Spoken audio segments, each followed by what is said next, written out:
যে গ্রেফতার হয়ে গেলে আমরা দোয়া করতাম যেন সে আসলে গ্রেফতার তাকে দেখানো হয়, হয়তো ডিবি অফিসে নিবে বাট বাঁচায় রাখবে, তারা মাইরা ফেলবে না। একটা লোককে যে হাত পায়ের নখ তুলে দিচ্ছে সেটা আইনের ভিত্তিতে এই দেশে করেছে। এই ব্যক্তি অথবা ওই মহিলার হাসরের ময়দান কায়েম করি নাই তো আমরা, তারে বেহেশত দিবেন না দোজক দিবেন এই আলোচনা তো আমরা এখনো শুরু করি নাই, এখতিয়ার তো আমার নাই।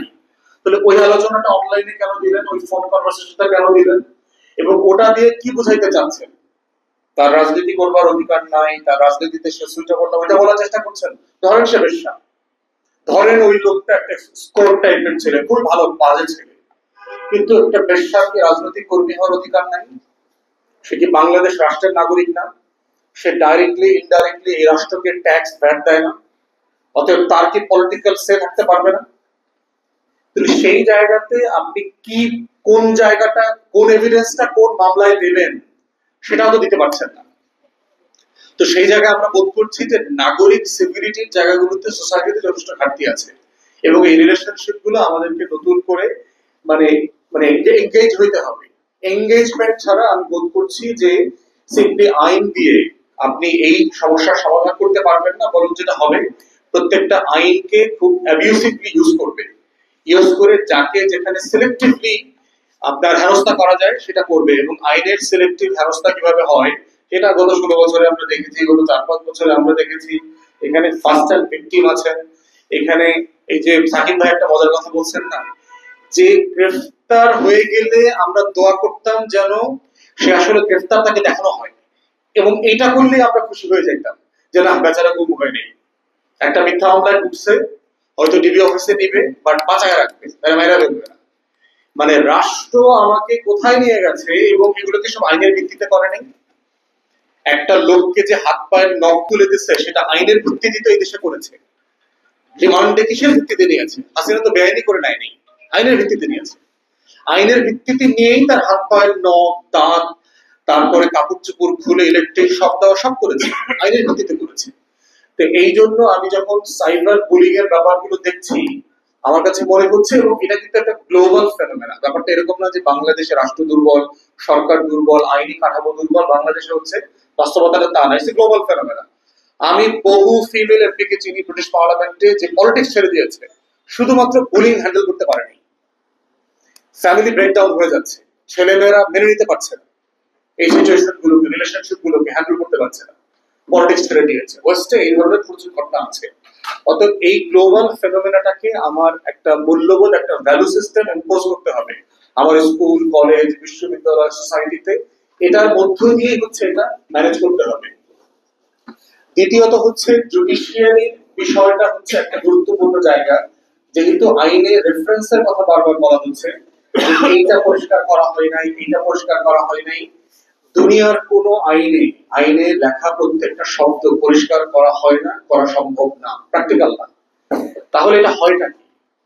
পথ চলতে চলতে যেটা হয়, একটা ফেয়ারনেস এবং জাস্টিসের আইডিয়া ইনস্টল করা থাকলে সোসাইটিতে, ইনস্টিটিউশনের ভিতরে, সে প্রত্যেক দিন ওই ফ্রেমের ভিতরে এটা ইনস্টল করে যে এই আইন দিয়ে আসলে কি আমি জুলুম করছি? এটা তো একটা ইনস্ট্রুমেন্ট।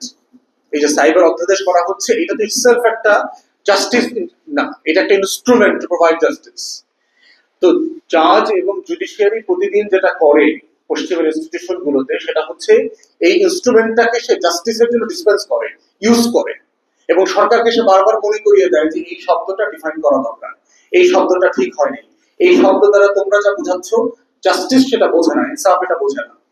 তো এই জন্য সময়ের সাথে সাথে হচ্ছে আইনগুলো অ্যাপ্লিকেশনে গিয়ে এটা পরিষ্কার হয়। এটা হাইপোথেটিক্যালি পরিষ্কার করা যায় না, কারণ মানুষের জীবন নাটকের থেকে নাটকীয়।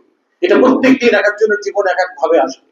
তখন জাজকে বসে বেঞ্চে চিন্তা করতে হবে যে এটার মাধ্যমে ইনসাফটা আমি কিভাবে কায়েম করবো। এই জন্য হচ্ছে একটা সিম্পল ক্লোজ করে দেওয়া দরকার যে এই আইনের প্রভিশনের মধ্য দিয়ে কারো ফান্ডামেন্টাল রাইটস যেন ব্রিচ না হয়, কারো প্রতি বেআইনি, আনজাস্ট, আনফেয়ার কোনো আচরণ যেন রাষ্ট্র চাপিয়ে না দেয়। এরকম সিম্পল একটা ক্লোজ দিয়ে দিতে হবে। তখন যেটা হবে, বাকি যত কিছুর এক্সপ্লেনেশন, ইন্টারপ্রিটেশন আপনারা এক্সপেক্ট করছেন, যেটা ফিজিবিলি দেওয়া সম্ভব না, ওই ক্লজটা তখন আমার অধিকারকে ডিফেন্ড করবে। যে যখন আরেকটা ক্লজ আমাকে আমাকে আমাকে জেলে পাঠানোর জন্য বলবে, তখন আমি ডিসক্লেম করবো ওই ক্লজ কি, ওটাকে দিয়ে ডিফেন্ড করবো যে এই ক্লোজ বলছে যে আইন দিয়ে তুমি বেইনসাফি করতে পারবে না, আমার জুলুম করতে পারবে না। অতএব এখন যেটা করার চেষ্টা করা হচ্ছে জুলুম করা হচ্ছে। যেমন আজকে দিদার ভাই যেটা বললেন ওখানে 4 নম্বর পয়েন্টে যেটা বলেছেন যে যারা ধরেন জুয়া যেসব দেশে বৈধ, তো এই জুয়া যারা খেলে তাদের অনলাইনে খেলতে তো অ্যাপস তৈরি করে দিতে হয়।